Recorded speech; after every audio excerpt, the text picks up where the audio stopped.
आउज़ बिल्लाहि मिनश शैतानिर रजीम बिस्मिल्लाहिर्रहमानिर्रहीम। शुरू अल्लाह के नाम से जो बड़ा मेहरबान निहायत हम करने वाला है। आज का जो वजीफ़ा जो वीडियो लेकर मैं आपकी खिदमत में हाजिर हुई हूँ वो 13, 14, 15 रबीउल अव्वल के हवाले से है। अगर आप सर पर हाथ रख कर ये 3 दुआएं सिर्फ एक मर्तबा पढ़ते हैं तो पढ़ने से इंशाल्लाह आपकी किस्मत का बंद ताला आज ही खुल जाता है। जो आपके नसीब में भी नहीं होता वो भी आपको मिलकर रहता है। ये मौका है, इंशाल्लाह मौका को ज़ाया मत कीजिए, इसका फ़ायदा उठाइए। अल्लाह करीम आप पर मेहरबान हो।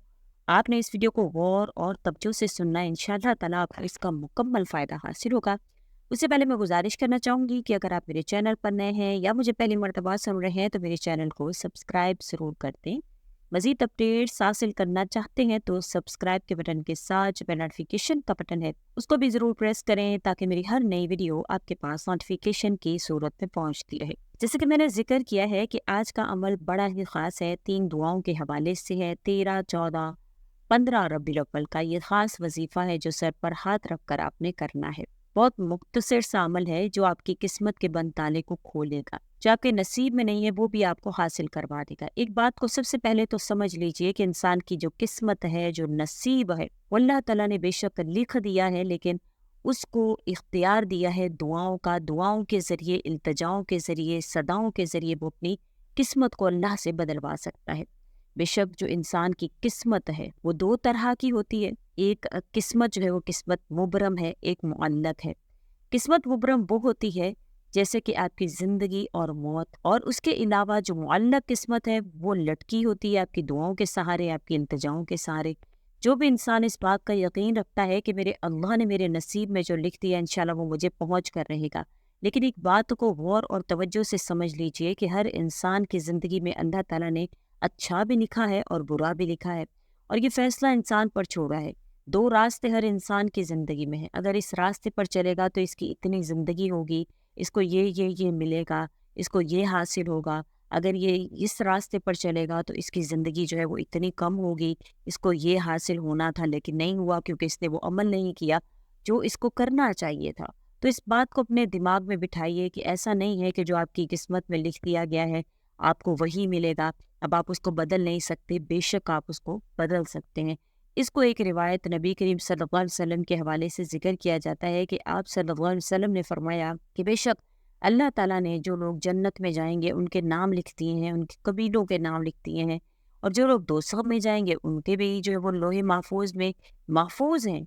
तो सहाबा कराम ने इस पर कहा कि या रसूल अल्लाह सल्लल्लाहु अलैहि वसल्लम, अगर ऐसा है तो फिर अमल करने की तो कोई ज़रूरत ही नहीं है, यानी कि सब कुछ तो लिखा जा चुका है। तो आप सल्लल्लाहु अलैहि वसल्लम ने फरमाया कि नहीं, ऐसा नहीं है। एक इंसान सारी ज़िंदगी नेक अमल करता है, बहुत अच्छे अमल करता है, लेकिन आखिर में आकर कोई ऐसा अमल उससे सरजद हो जाता है जो उसके पिछले अमाल को भी गरक कर देता है, खबत कर देता है, और आने वाली ज़िंदगी जो है वो उसकी ख़राब होती है और वो इस हाल में मर जाता है और दोषियों की लिस्ट में शामिल हो जाता है। इसी तरह एक इंसान है जो सारी ज़िंदगी बुरे अमल करता है, कोताहियों में, गुनाहों में उसकी ज़िंदगी गुजरती है, लेकिन फिर अल्लाह ताला उससे ऐसा काम लेते हैं कि उसके पिछले जो गुनाह हैं वो माफ़ हो जाते हैं और आने वाली ज़िंदगी अच्छी होती है, वो अपना नाम जन्नतियों की फहरिस्त में लिखवा लेता है। तो यही हमारे साथ मामलात हैं। अगर तो हम अपना गुमान अच्छा रखते हैं और हम इस बात पर डटे रहते हैं कि मेरा अल्लाह जो वो किस्मत को बदलने पर कादिर है, और इंशाल्लाह मैं अच्छाई के रास्ते पर, मैं नेकी के रास्ते पर, सिराते मुस्तकीम पर चलूँगा और मैं ये अमल करूँगा, तो इंशाल्लाह मेरे नसीब का जो लिखा हुआ बुरा है वो अल्लाह करीम उसको टाल देंगे और मुझे हर वो चीज़ अता फरमाएंगे जो मैंने सोचा नहीं है, जो मेरे नसीब में नहीं है। क्योंकि मैं अब तक बुराई के रास्ते पर चल रहा था, लेकिन इंशाल्लाह मैं अच्छा करूँगा, अच्छाई के रास्ते पर चलूँगा, तो मेरे नसीब में वो सब कुछ लिख दिया जाएगा जिसका मैं तालिब हूँ। इंशाल्लाह वो आपको मिल कर रहेगा। तो आज का जो अमल है उसको गौर और तवज्जो से सुन लीजिएगा और इंशाल्लाह इसी तरह से कीजिएगा जो आपने 13, 14 और 15 रबीउल अव्वल को करना है। ये 3 दुआएँ हैं, इनको तो गौर और तवज्जो से सुन लीजिएगा। आपने किसी भी वक़्त में, इसका कोई वक़्त मुकर्रर नहीं है, ऐसा नहीं है कि आप किसी एक ख़ास वक़्त में इसको बैठ कर करेंगे। आप इस दिन में किसी भी वक़्त 3 दिन आप मुसलसल ये वज़ीफ़ा कर सकते हैं। आपने सर पर हाथ रख कर ये वज़ीफ़ा करना है।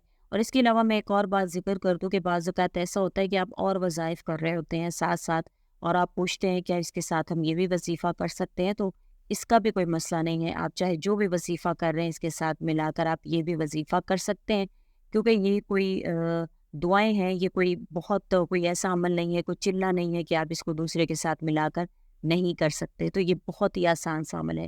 اور دوسری بات کہ آپ کسی بھی ایسی جگہ پر بیٹھ کر آپ نے اس کو کرنا ہے کہ جہاں پر آپ کوئی ڈسٹرب نہیں کرے، کیونکہ 5 منٹ کا تو عمل ہے، کوئی لمبا چوڑا عمل ہے نہیں۔ جو عورتیں ہیں وہ اپنے گھر میں کر لیں، یا مرد حضرات جو وہ مسجد میں بیٹھ کر لیں، تو جہاں پر بھی آپ کرنا چاہیں آپ یہ عمل کر سکتے ہیں۔ آپ نے سر پر ہاتھ رکھنا ہے، سر پر اپنا دایاں ہاتھ آپ نے رکھنا ہے۔ دایاں ہاتھ رکھنے کے بعد آپ نے اول آخر اس کے جو ہے وہ اعوذ باللہ من الشیطان الرجیم بسم اللہ الرحمن الرحیم آپ نے لازمی پڑھنی ہے۔ اعوذ باللہ پڑھنے سے آپ شیطان کی جو ہے وہ شر سے اللہ کی پناہ مانگ لیتے ہیں، تو کیونکہ شیطان کی کوشش ہوتی ہے کہ ہر کام میں جو ہے وہ خلل پیدا کرے، تو ہو سکتا ہے جب آپ یہ وظیفہ کریں تو آپ کے اندر وہ خلل پیدا کرے، آپ کو ڈسٹرب کرے۔ تو انشاءاللہ جب آپ یہ اعوذ باللہ من الشیطان الرجیم بسم اللہ الرحمن الرحیم پڑھتے ہیں تو آپ حفاظت میں آ جاتے ہیں اللہ کی۔ تو آپ نے اعوذ باللہ من الشیطان الرجیم بسم اللہ الرحمن الرحیم پڑھنے کے بعد آپ نے درود ابراہیمی پڑھنا ہے 1 مرتبہ، میرے ساتھ بھی 1 مرتبہ پڑھ لیجئے۔ اللہم صلی علی محمد وعلی آل محمد کما صلیت علی ابراہیم وعلی آل ابراہیم انک حمید مجید، اللہم بارک علی محمد وعلی آل محمد کما بارکت علی ابراہیم وعلی آل ابراہیم انک حمید مجید۔